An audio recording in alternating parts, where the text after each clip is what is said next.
think Teddy's healthy. Just playing football for the first time in a long time. So he's working. I think he's done a nice job this week, and he could see some action. What have you seen from the receivers this week, especially the young ones trying to crack into the rotation with Isaiah being out the receiver? Yeah, I think Malachi's done a really nice job. Malachi's really took a step this week, which I think we needed, and I'm excited for him. Josh Fleeks, I thought, had a good week. As an older guy who's played a lot of football for me in the past, he's definitely a playmaker. So we hopefully utilize him, and then I think Jalen's coming along. So we have a group of guys that can all really run. So just got to get them in the game. I think those guys see the opportunity. Those young receivers, or even a guy like Fleeks who's experienced, like does the fact that Isaiah's out, do something mentally for them. Yeah, I can't speak for them. I hope so. I certainly hope that they recognize that, it's an opportunity for them, but more importantly, the team's counting on them. But all of this is a process, right? All of this it's really hard to be a young player and come in and play right away. So, we don't have many true freshmen playing that weren't here in the winter. So, they're coming along, and as Coach Paterno used to say, it's better a play too late than a play too early. Some of these guys were working overtime to get them ready. So, well, thank you. Thank you. He knows I like a cup of coffee when I talk to you guys. So, sorry. Coach Sapp was talking yesterday about the importance of, it seems simple, but getting the ball into the hands of the guys who can make plays. And, what are some of the challenges of that when you had just 59 offensive snaps in the first game? And, how do you do that when there are less opportunities? You're not snapping 70 to 80 times a game. What kind of stuff can you do to make that intentional? Sorry. We're still living in. It's like we're living in amongst construction. I think number one, we have to have more plays than that. So only 3 drives in the first half. Some of it being the new clock rules, but a lot of it just being kind of the flow of the game early. And I think that's when you see college football. Even the great game versus TCU and Colorado. I mean, it was 14-14 and 14-17. Ended up 48-40. So a lot of scoring is going to happen in the second halves, right? As teams kind of get into a rhythm. So. I think for us, it's converting third downs, not turning the ball over. When you have 4 turnovers, you're going to have less plays, obviously. And then on defense, challenge those guys to be good on third down. I mean, you look at what Colorado did in the last game. I think they were 5 for 5 touchdowns in the red zone, and they won third down. So we have to be good on third down defense. We have to try to take the ball away. Shador did a great job protecting the football. What did you like about how your team responded and they worked this week? Yeah, I have no concerns about our guys ever responding. I think, as I talked about, the 2021, 2022, there's some times with some tough losses where they didn't respond great. I never worry about that with this group. That is the challenge, And then once you get to the game this week, we're going to have to respond. We're going to have to respond to their tempo, the early surge of the game. We're going to have to respond to, it's going to be an electric environment, all the things around the game.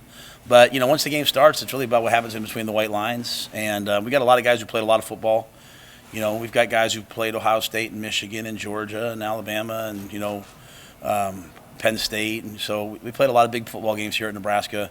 So this is another one. This is a great game, and I'm hoping that our guys respond both. They have all week, but they respond in the game to the the highs and lows that come.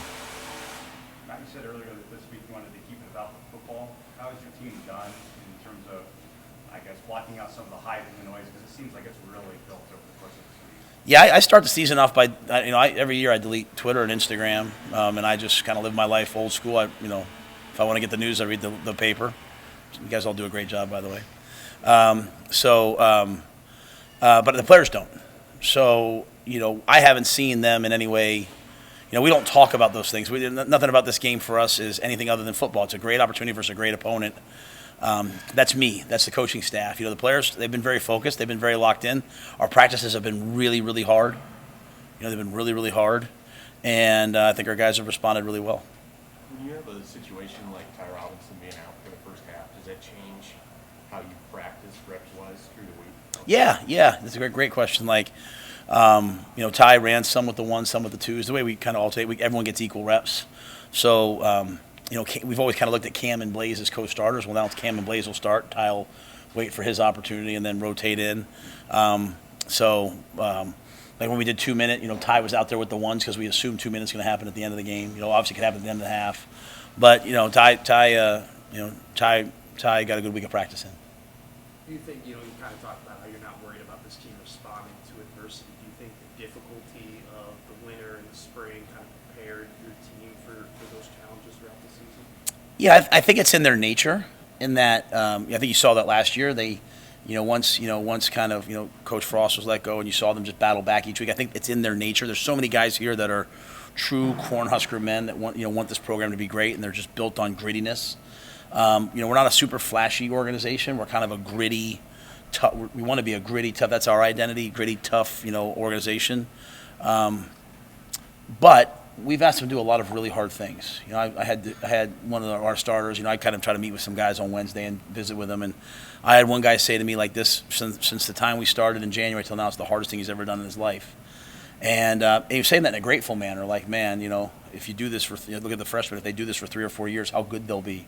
And so I think we've built some resiliency within the program, but that all comes from the players. We've given them hard things to do, and they've crushed it.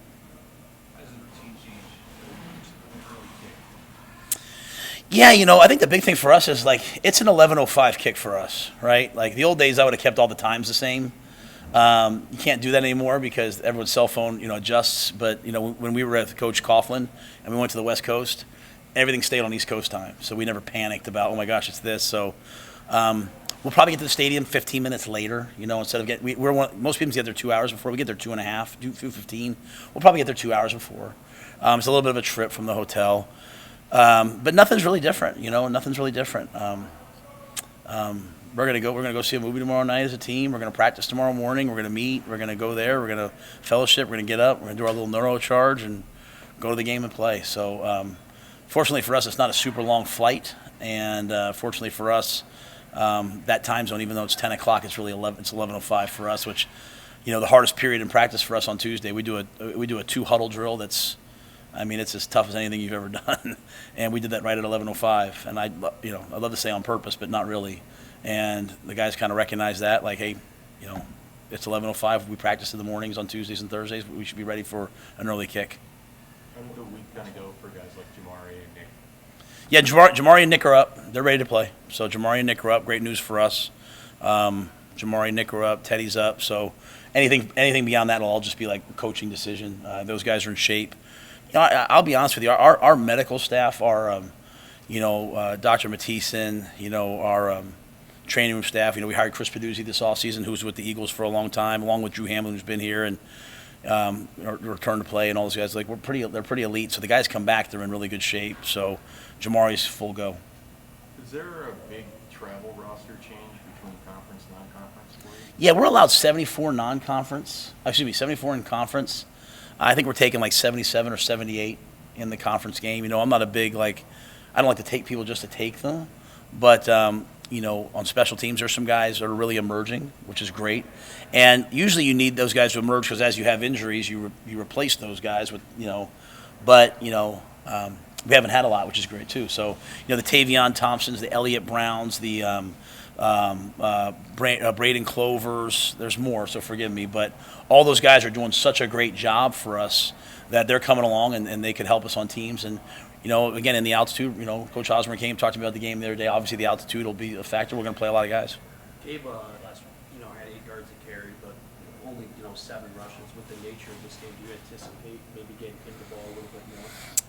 We'll see. I think anytime someone has 8 yards of carry, they should touch the ball more. You know what I'm saying? It's kind of like they should and had a great long run. So we'll see how the game goes. A large part of this is, if they're going to score 45, then it might alter how we play. If our defense, plays well the way we think we're capable of, keep it a close game, then we can maybe run the ball a little more. But, I think Gabe's a factor. Ramir's a factor. Those guys have to play really well for us. I think they had explosive plays in the last game, 1 on the kickoff return, 1 running, that allowed us to get going. So I'm hoping we start with a little more rhythm than we did the last game. But no matter how we start, we're going to think about the last 5 minutes of last game and how we can improve that in this game. Anything else, guys? Anyway? Thanks, Coach. Nothing? All right, y'all. Thanks, guys.